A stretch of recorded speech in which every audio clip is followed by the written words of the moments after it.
My name is Jonathan Reed. Before everything fell apart, my life was small and repetitive in ways that felt permanent. I worked maintenance contracts along the coast, mostly short-term jobs that paid well because no one liked the locations. Remote weather stations, decommissioned navigation towers, an old offshore research platform that hadn't hosted scientists in years, but still needed inspections to satisfy paperwork. I was good at it because I liked quiet systems that either worked or didn't. Pipes, generators, valves, schedules. I lived alone in a narrow rental near the harbor. I woke up early without an alarm. Coffee, black, always the same brand because I didn't see the point in experimenting. I checked the weather and tides even on days I didn't need to. Habit. I kept a notebook instead of using my phone calendar. Not because I distrusted technology, but because paper didn't update itself without my permission. That mattered to me, though I couldn't have explained why at the time. Most evenings were spent repairing things that weren't broken yet. I cleaned tools that were already clean. I ran test starts on generators I wasn't scheduled to touch for weeks. People joked about it, said I was anxious. I didn't feel anxious. I felt prepared. There's a difference, but you only learn that after. The offshore platform sat about 3 miles out, visible on clear days as a thin line against the water. It had been built for oceanographic research decades ago, then mothballed when funding dried up. Too small for oil, too old for anything modern. The company that owned it kept it around because tearing it down cost more than leaving it to rust slowly. I'd been out there enough times to know its sounds. The way wind whistled through handrails. The low groan of metal cooling at night. The stubborn diesel generator that always needed a second try. Most people ignored it. Fishermen stayed clear because the currents were strange around the pylons. Tour boats never mentioned it. It didn't look dramatic enough for photos. Just a square of steel, a helipad with peeling paint, and a tower that blinked red at night to warn planes that never came close. My normal routines extended beyond work. I bought extra canned food when it was on sale, not because I feared shortages, but because it was efficient. I rotated stock without thinking. First in, first out. I kept water containers in the trunk of my car, tools under the bed, spare boots by the door. None of this felt extreme. It felt tidy. News played quietly in the background most nights. I listened without watching. The tone mattered more than the words. Lately, the tone had been off. Anchors hesitating. Experts contradicting each other in careful voices. Stories about hospitals being busy, then corrected to say they were fine, then quietly updated online the next day. I didn't dwell on it. Systems always strained somewhere. That was normal. The harbor itself had a rhythm I trusted. Deliveries in the morning, repair crews midday, bars filling by dusk. Lately, people lingered longer at fuel pumps. Arguments broke out over small things. A man shouted at a cashier because the card reader froze for 10 seconds. 10 seconds. I noticed, because it was unnecessary noise. On my last routine inspection before everything changed, I stayed longer on the platform than scheduled. Weather was clear, no rush. I checked storage rooms I wasn't assigned to. Old emergency lockers still sealed. Flares expired, but dry. Water tanks empty, but intact. The radio system worked after I cleaned corrosion from the contacts. I wrote it all down even though no one had asked. As I took the boat back toward shore, I remember looking over my shoulder at the structure. It stood there, quiet and ignored, exactly as it always had. I didn't think of it as refuge. Not yet. It was just another place that made sense to me. Solid, isolated. honest about what it could and couldn't do. That night, I updated my notebook. Inventory lists, fuel estimates, tides for the week. I slept without trouble. The world was still intact, at least on the surface, and routines still worked. I didn't know that this was the last time they would. The first signs weren't dramatic. They were the kind of things people argue about later, insisting they don't count. I notice them because I pay attention to small failures. My phone lost signal twice in one morning while I was still in town. Not dead zones, places that always had coverage. It came back after a minute each time. When I checked online forums that night, people blamed software updates, weather interference, carrier maintenance, all reasonable explanations. I wrote it down anyway. At work, deliveries started arriving late, then incomplete. A shipment of replacement filters showed up missing half the order, with no paperwork explaining why. The supplier's office line rang without being answered. When someone finally picked up, they sounded rushed and distracted, like they were talking while walking quickly somewhere else. On the water, radios carried more chatter than usual. Not emergencies, just confusion. Vessels asking the same questions twice. Harbor control repeating instructions that no one seemed to acknowledge. One afternoon, all outgoing traffic paused for nearly an hour with no clear reason. We floated in place, engines idling, burning fuel for nothing. The news tone shifted further. They started using phrases like, out of an abundance of caution and temporary disruption. Footage showed empty shelves in places far away, then closer than I expected. Interviews cut short when people started asking the wrong questions. I noticed how often the camera panned away from crowds. I stopped going to the grocery store after work. Too many people. Instead, I went early in the morning. Shelves were still stocked then, but gaps were forming. Rice gone, then pasta, then bottled water. I didn't rush.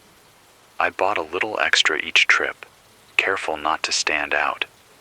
One person buying 10 cans is invisible. One person buying 100 is remembered. At the harbor bar, conversations grew sharper. People leaned in closer when they talked, voices low even when the music was loud.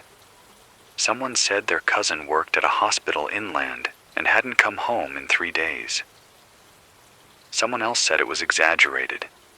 Arguments ended without resolution, just silence and more drinking. Work emails became contradictory. One message said all inspections were postponed.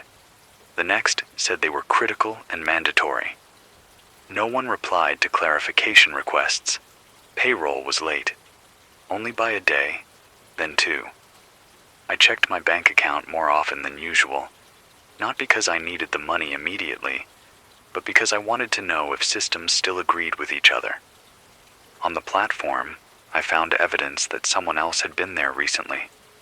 A door I always locked was closed but not latched.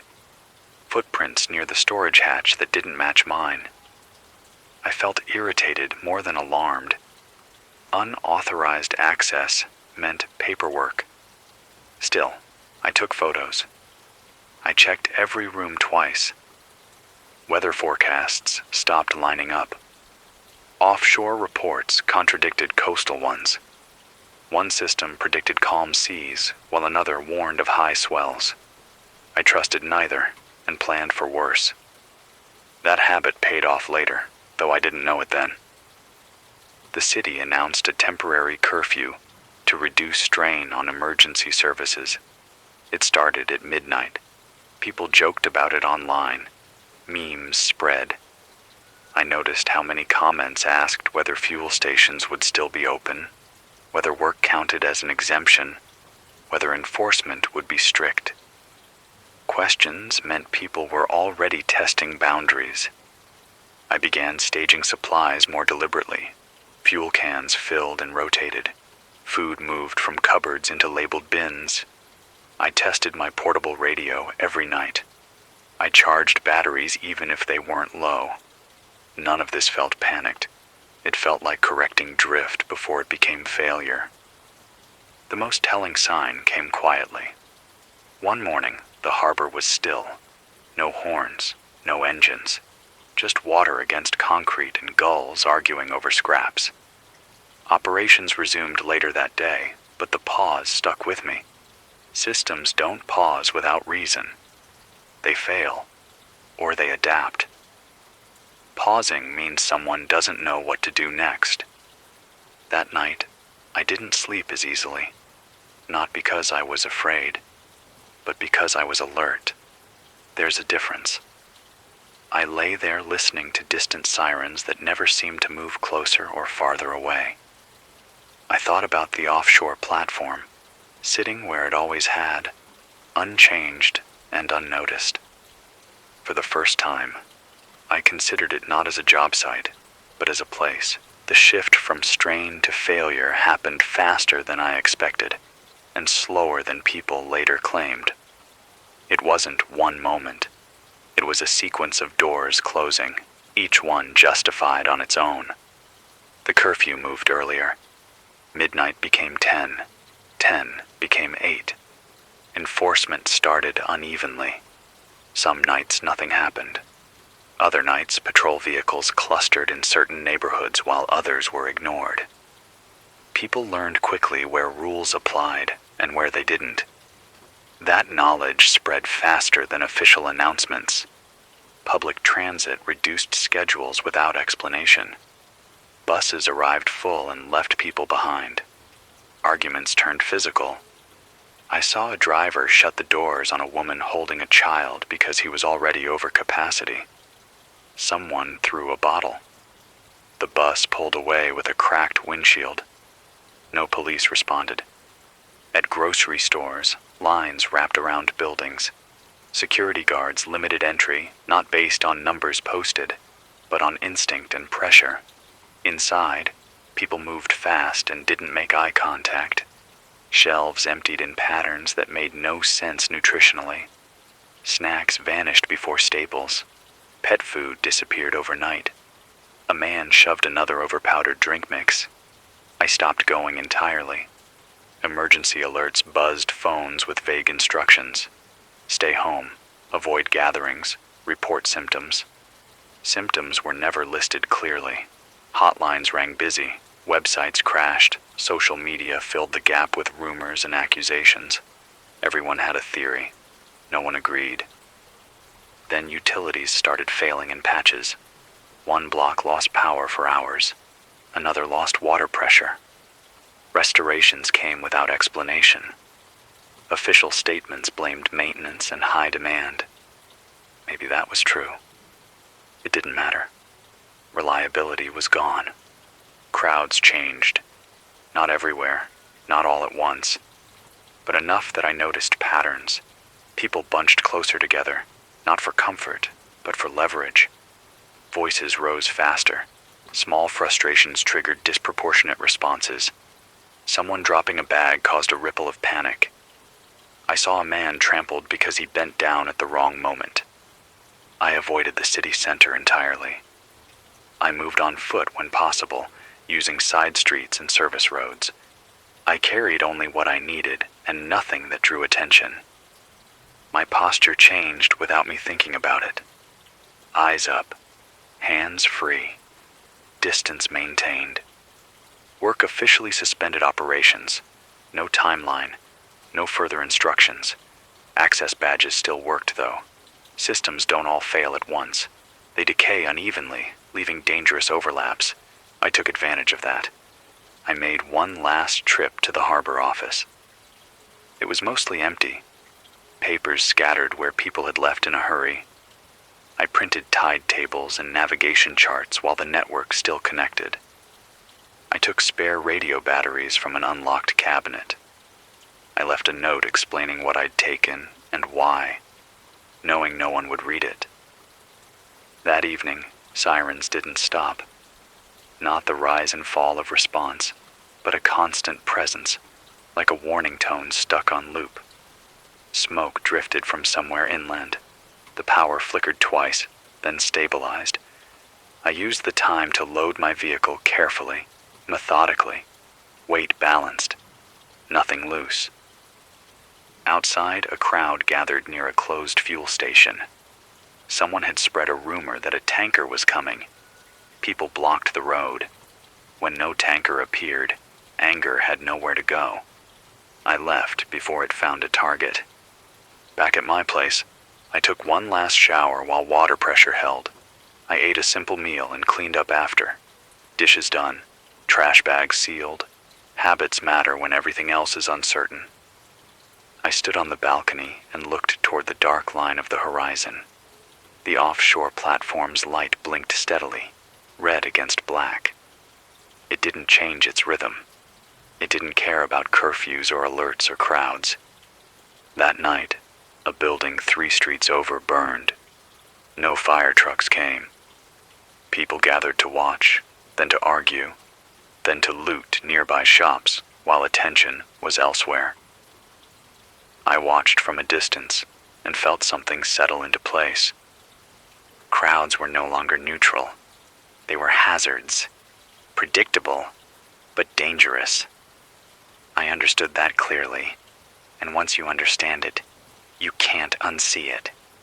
I went inside, locked the door, and opened my notebook. I wrote a single line and underlined it twice. The decision didn't come with drama. There was no single broadcast, no final straw that snapped cleanly.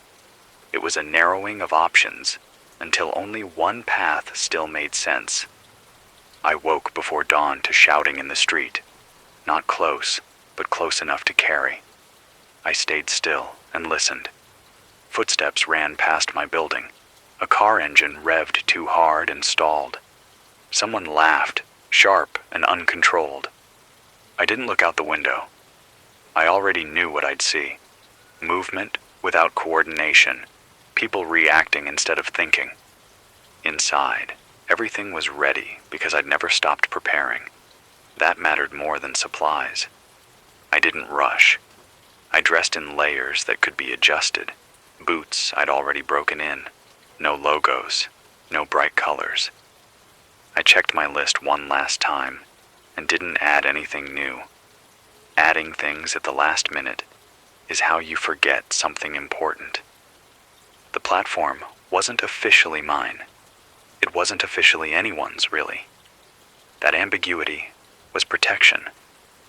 It sat beyond the immediate reach of crowds, accessible only by boat, and useless to anyone who didn't understand its systems.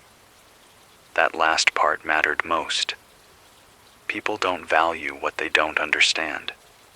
I considered alternatives. Inland routes were clogged or unpredictable. Rural areas weren't empty. They were full of people who thought the same thing at the same time. Bunkers required permission or force. Islands required luck. The platform required knowledge and a working engine. I had both. I waited until mid-morning to leave. Moving at dawn attracts attention. Moving at night invites mistakes. Mid-morning meant people were tired, distracted, focused on their own problems. I loaded the last items into my vehicle and left without locking the door behind me. Locks only slow, honest people. The drive to the marina avoided main roads. I passed 2 intersections where traffic lights blinked uselessly. Cars sat abandoned at odd angles, doors open, hazards flashing until batteries died. I didn't stop for anything. Not even when I saw someone waving, especially not then. At the marina, chaos was uneven. Some docks were deserted. Others were packed with people arguing over slips and fuel. I chose the far end, where older vessels were moored and no one expected quick departures. My boat was still there. No damage. No tampering. Luck or disinterest. Either way, I didn't question it. Fuel transfer took longer than I liked. I kept my head down and my movements boring. A man approached once, asking where I was headed. I told him, nowhere useful, and he lost interest. Truth works when it's vague. I cast off without ceremony. No one tried to stop me. The harbor mouth was clear, though smoke smeared the sky behind it. As soon as open water took me, I felt the city's noise fall away. Not disappear, just fade. Distance does that. The ride out was rougher than forecasted.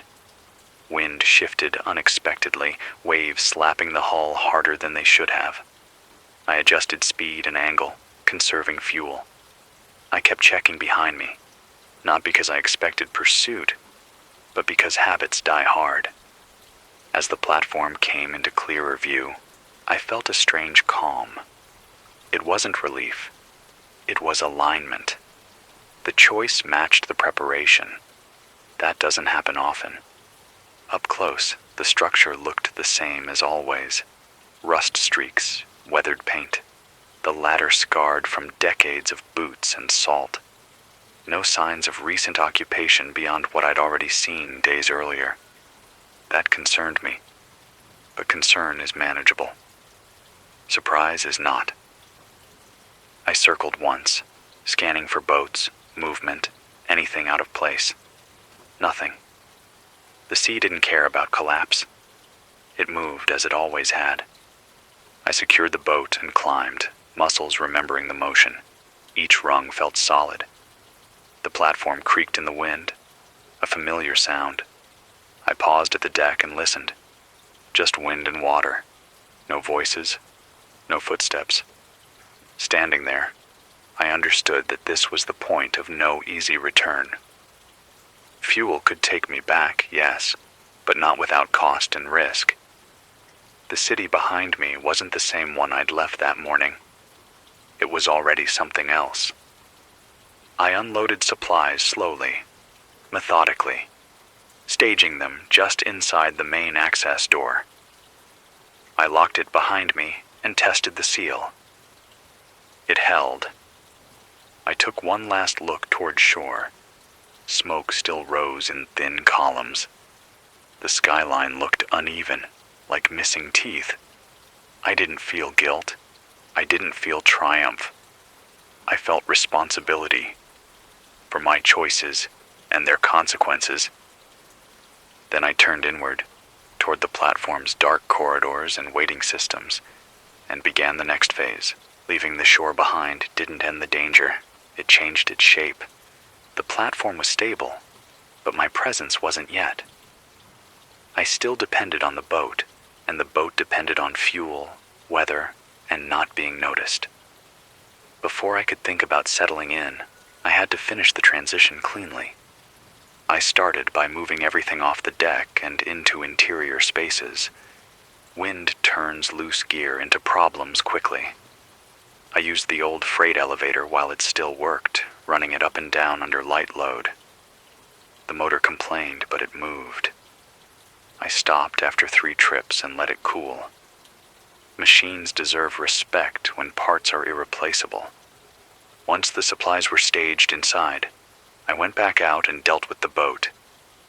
Leaving it visible was a mistake. Anyone scanning the water would notice it tied up. I debated cutting it loose and letting it drift, but that risked it slamming into the pylons or washing back to shore with a story attached. Instead, I maneuvered it to the shadowed side and raised it partially using the service crane. Not fully out of the water, just enough to make it harder to spot and impossible to use quickly. I siphoned the remaining fuel into storage cans and left the tanks dry. That was the moment it became real. No easy exit, no casual return. I checked the perimeter again, binoculars out. Slow sweep. Nothing on the horizon except water and the occasional distant vessel moving with no clear destination. I stayed low anyway. Habit. Inside, the air smelled like metal and dust. Stale, but not rotten. I opened vents manually, careful not to create silhouettes from outside. Light discipline mattered now. I used headlamps and work lights only where absolutely necessary. I moved through the platform systematically, top to bottom. I knew the layout, but familiarity can breed assumptions. I checked every room, every storage locker, every access hatch.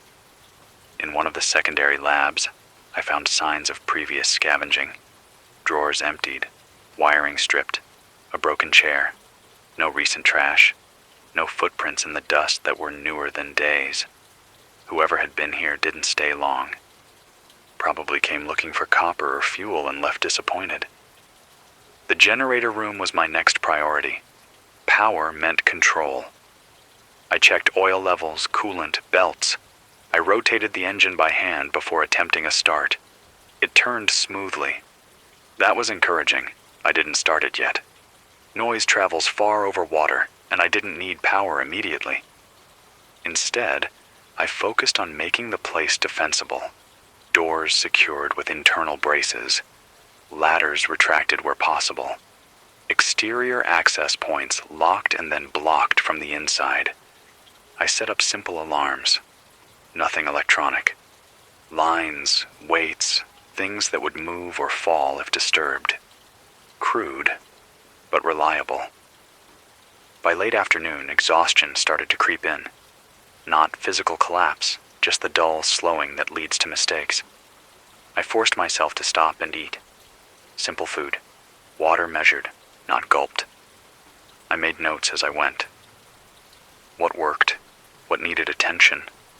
What I was avoiding because it felt unpleasant. Before dusk, I climbed to the highest point and scanned the horizon one more time. The city was hazy now, details blurred by distance and smoke. I couldn't hear it anymore. That silence was heavier than noise.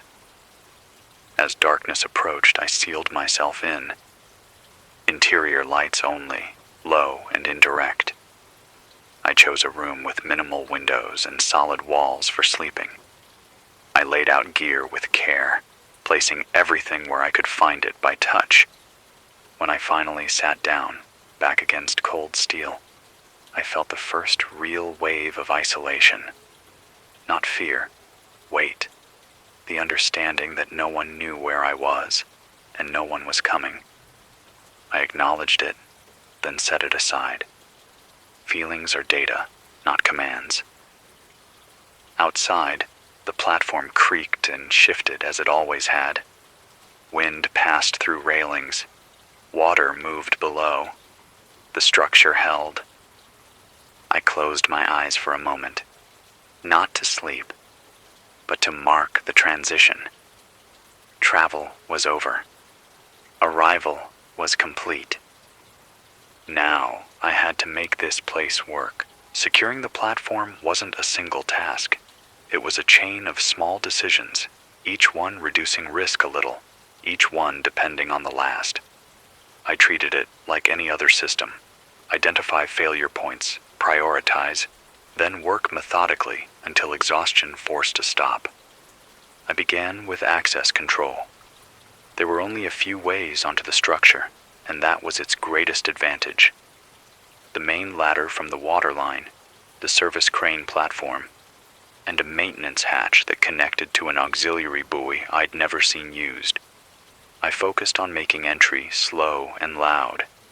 Nothing was truly impenetrable, but time and noise were deterrents.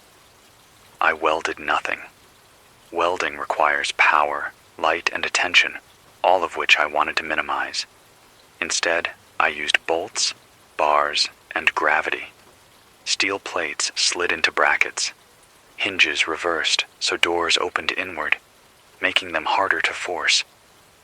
I removed handles entirely in some places. A door without a handle confuses people more than you'd expect. Inside, I cleared unnecessary clutter, old furniture, broken equipment, things that could be used as cover or concealment by someone else if they got inside. I stacked what I couldn't remove in ways that blocked sightlines. Long corridors are dangerous. Corners should favor the person who knows they're there. I established zones. Areas I would use daily. Areas I would use only occasionally. Areas I would avoid unless necessary.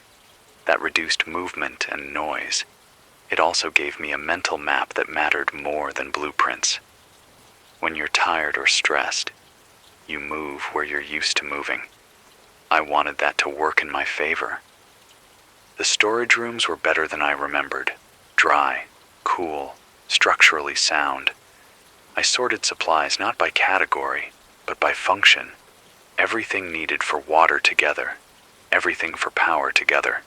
Food separated by type and shelf life. I labeled containers clearly, even though I was alone.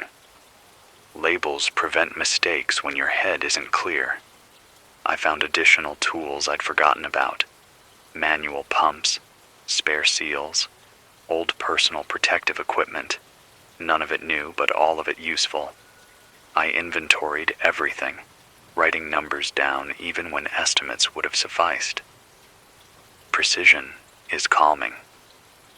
Late in the afternoon, I allowed myself to start the generator. I waited until wind direction favored carrying sound away from shore. I double-checked fuel lines and fire suppression. When I turned the key, the engine hesitated, then caught. The vibration traveled through the structure, familiar and grounding. I let it run just long enough to test systems, then shut it down. Power was available. That was enough. With light fading, I focused on clearing the sleeping area completely. Dust swept, surfaces wiped, anything that could attract pests sealed. I set up a simple cot, not a bed. Comfort encourages complacency. I wanted rest, not indulgence. Before sealing up for the night, I walked the platform one last time. I checked every barrier, every alarm, every door. I listened more than I looked. Wind can mask sounds, but it also carries them. I learned the difference between normal movement and something new. Nothing changed. That was good. When I finally sat down, I felt the strain in my hands and shoulders. The kind that comes from sustained focus, not heavy lifting. I ate again, slower this time. I allowed myself a few minutes to do nothing at all. Clearing the shelter wasn't just about safety. It was about making the space honest. No surprises. No forgotten corners that could hide problems. By the time I lay down, I knew the platform better than I ever had during inspections. It wasn't just a structure anymore. It was a system under my care. The first night alone was quieter than I expected, and louder in ways that mattered. Without city noise, every sound carried meaning. The platform never stopped moving. Metal expanded and contracted. Cables shifted. The sea struck the pylons with irregular force, sometimes gentle, sometimes sharp enough to echo up through the frame.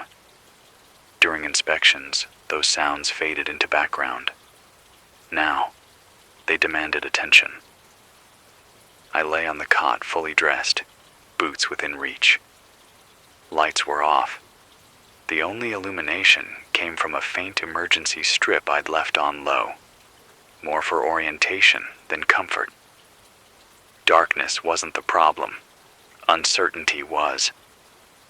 I ran through contingencies in my head, not because I planned to act on them, but because listing them helped me sleep. If someone boarded the ladder, the line alarm would drop the weight. If they cut it, they'd still have to climb blind. If they reached the deck, they'd meet the inward opening door. If they got inside, the corridors narrowed where I needed them to. Each step cost time. Time favored me. Still, my body didn't relax. Adrenaline doesn't care about logic. It responds to isolation as if it's a threat. My breathing stayed shallow for hours. I shifted position often, not because I was uncomfortable, but because stillness felt like vulnerability. At some point, rain started. Light at first, then steady. It drummed on metal surfaces, changing the soundscape completely.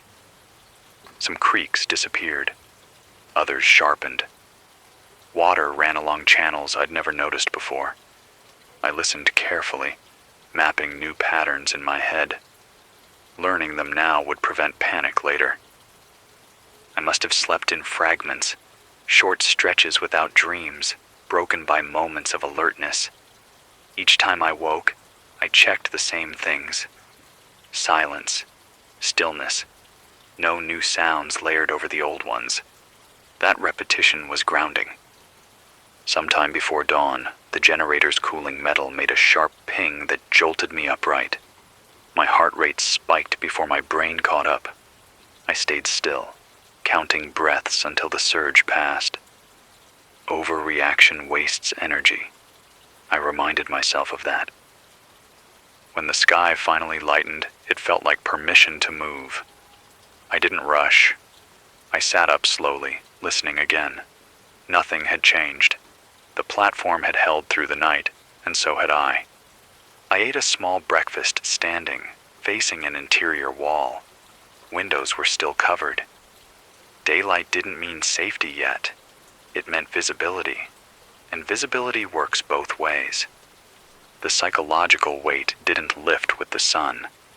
If anything, it settled deeper. Nights are about fear of the unknown. Days are about acceptance of reality. I was here, alone, by choice. That distinction mattered, but it didn't make the feeling go away. I took notes. Sleep quality, sounds that caused reaction, thoughts that looped without resolution. Writing them down externalized them, turned them into objects I could manage. The notebook was becoming more than a log. It was a buffer between me and my own head. Before starting the day's work, I stood at one of the few uncovered windows and looked out at the water. The city was barely visible now, a gray suggestion on the horizon. No smoke that I could see, no movement that stood out. I didn't feel relief. I felt commitment. The first night had passed without incident, but it had changed something. The platform was no longer unfamiliar. It had tested me in small ways, and I'd responded without breaking. Establishing survival systems wasn't about comfort. It was about reducing the number of decisions I'd have to make every day. The fewer choices required to stay alive, the more energy I could reserve for when things went wrong. Water came first. The platform had old storage tanks designed for short-term crews, not long-term habitation. They were empty when I arrived, but intact. I rigged a rain catchment system using tarps, gutters, and gravity.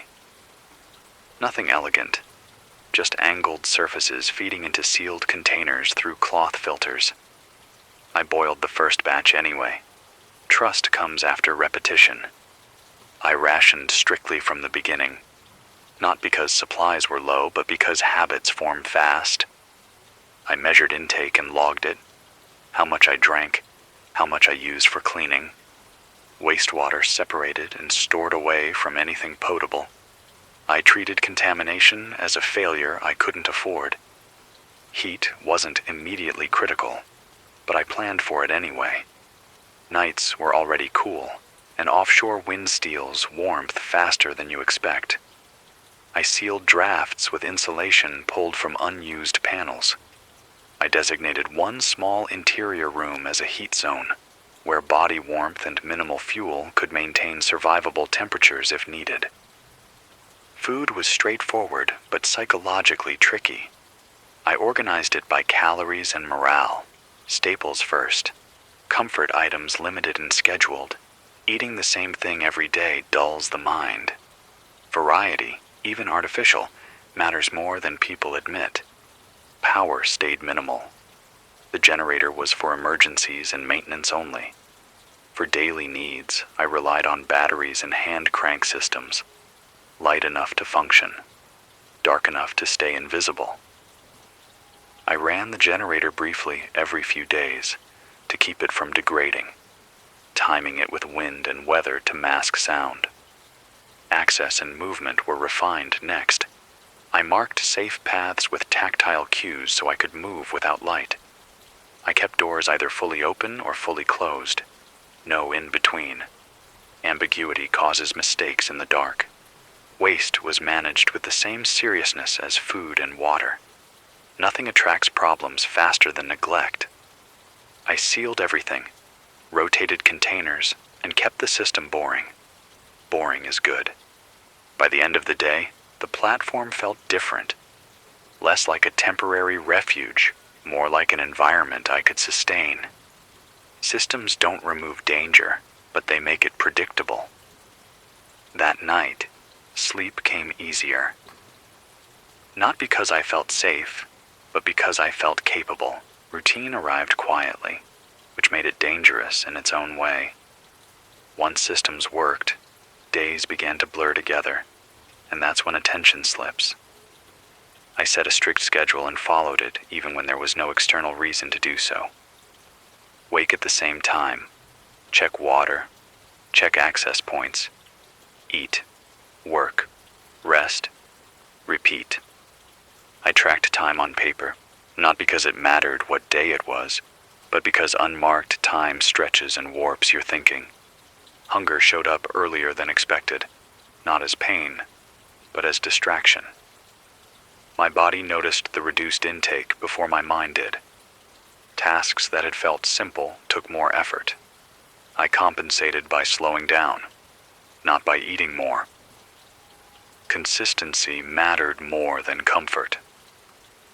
Cold became a constant background pressure, not enough to cause immediate danger, but enough to remind me that the environment was always taking something. Wind found new paths through the structure. I adjusted seals, layered clothing, and limited time in exposed areas. Still, my hands stiffened more often, and fine motor tasks took longer. Mental strain was harder to quantify. Silence stopped being peaceful and started being intrusive. Thoughts circled back on themselves. I replayed conversations from before the collapse, not because they mattered, but because my brain wanted input. I countered that by giving it work, maintenance, calculations, planning scenarios I hoped never to use. I spoke out loud occasionally, just to hear a human voice, short sentences, observations. It helped more than I liked to admit. I made sure not to let it turn into conversation. That line mattered. Some days passed without any external change. Others brought small challenges. A leak, a loose fitting, a battery that didn't hold charge as long as it should. Each problem reinforced the same lesson. Nothing stays stable without effort. I watched the horizon daily, not constantly, just enough to stay aware. Most days, it was empty. That emptiness was comforting and unsettling at the same time. By the end of the first week, I felt thinner, slower, and more alert all at once. My body was adapting. My mind was learning new limits. Isolation wasn't breaking me, but it was reshaping me. I wrote that down too. The first contact didn't announce itself. It slipped into my awareness slowly, like a misaligned note in a familiar sound. I was on the upper level, doing a routine scan with binoculars, when I noticed movement that didn't fit the usual patterns. At first, I thought it was a wave breaking strangely. Then I thought it was debris. It took a full minute before I accepted that it was a boat. Small, underpowered, moving badly. I stayed still and watched. The boat wasn't heading directly toward the platform. It drifted, corrected, drifted again. Whoever was operating it either didn't know where they were going or was struggling to get there. Both possibilities were dangerous. I lowered the binoculars and waited. Contact is never just about visibility. It's about timing. The boat came closer, close enough that I could see people. 2, maybe 3. They were thin silhouettes against the water, movements jerky and uncoordinated. No obvious weapons, but that meant very little. Desperation doesn't need tools to be lethal. I felt the familiar tightening in my chest. Not panic. Calculation. This was the scenario I'd prepared for without ever rehearsing. I backed away from the railing and shut down any non-essential systems. No light. No sound. I positioned myself where I could observe without being seen. My alarms were set. My escape routes were already closed. The boat circled once, then again. One of them stood and pointed. They had seen the structure. Of course they had. From the water, it was impossible to miss. I didn't move. Minutes passed. They shouted something, words lost to distance and wind. I didn't respond. Silence is information too. It tells people they are alone with their decisions. Eventually, they tried the ladder.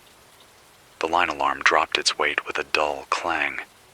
The sound echoed more than I liked. The figure on the ladder froze, then climbed down in a hurry. Voices rose, arguing. Fear mixed with anger. I stayed where I was, heart steady, muscles tight. They didn't try again. After another tense stretch of time, the boat pulled away, engine coughing unevenly.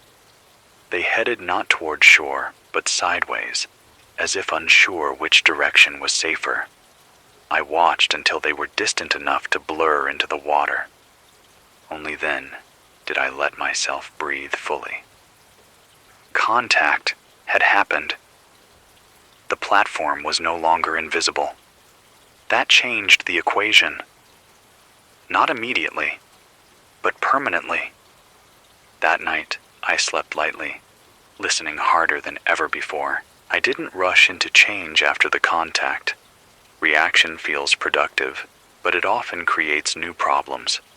Instead, I waited a full day, watching the water more than usual, listening for engines that didn't belong to the background.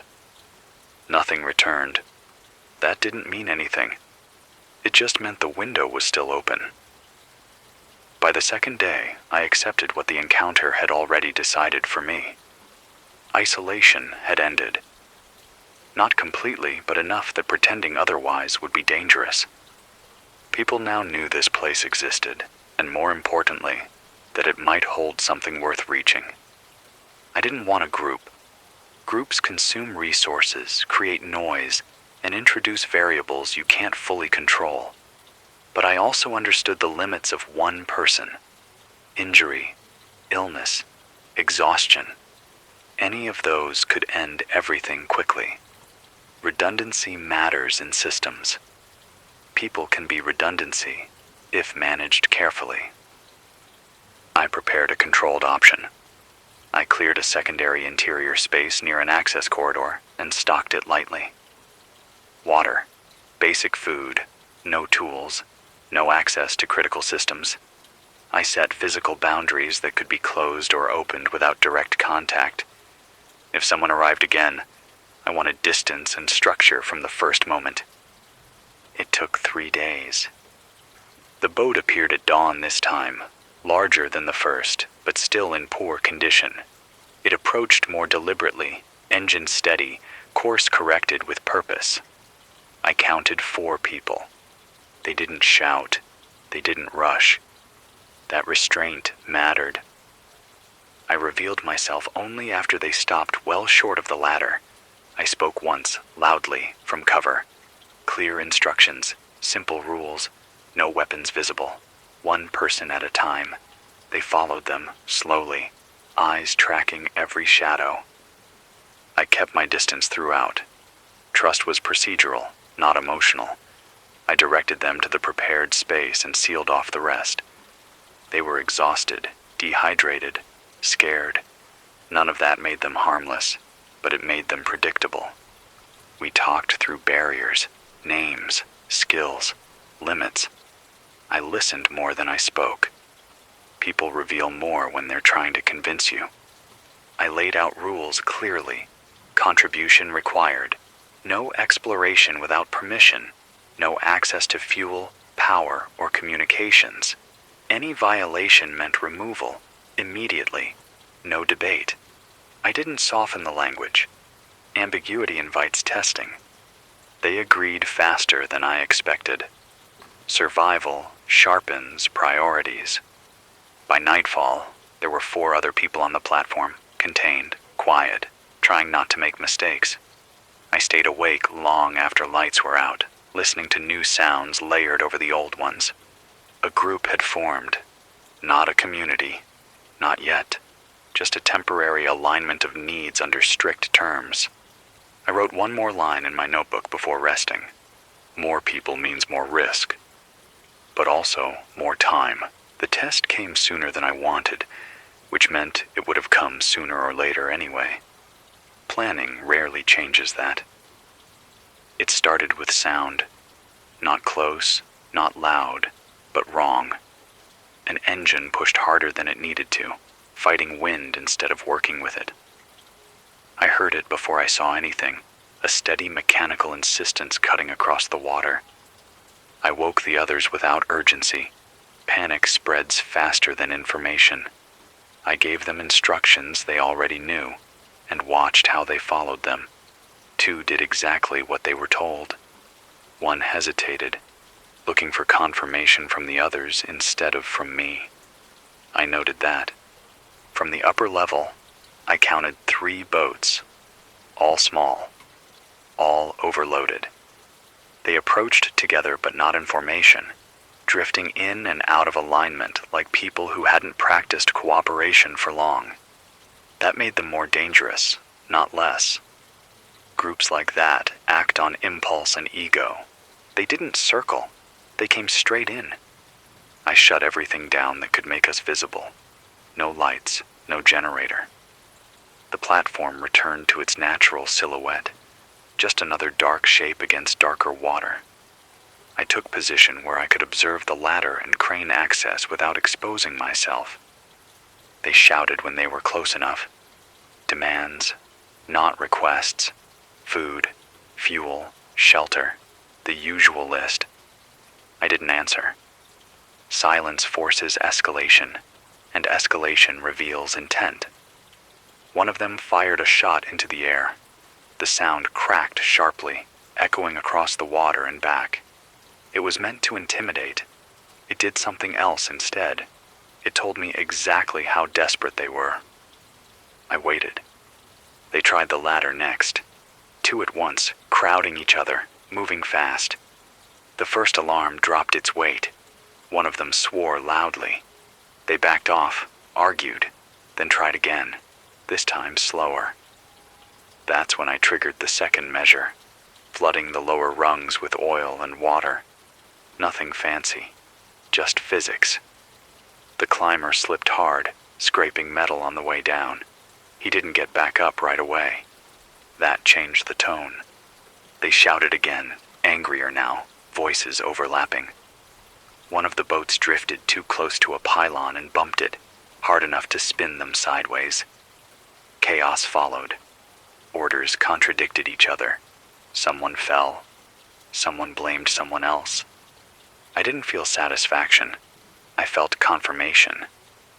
These weren't people looking to negotiate. They were people looking to take. One of the group members behind me whispered, asking if we should do something. I told them to stay still. Defense isn't about action. It's about denying options. After nearly an hour of failed attempts and growing disorganization, they left. Not cleanly. One boat stalled and had to be towed by another. They shouted threats as they went, words carried thinly by the wind, already losing meaning. I watched until the horizon swallowed them. Afterward, I walked the platform alone, checking for damage, listening for changes. Everything held. The defenses worked because they were simple, and because I hadn't needed to improvise. That mattered more than anything.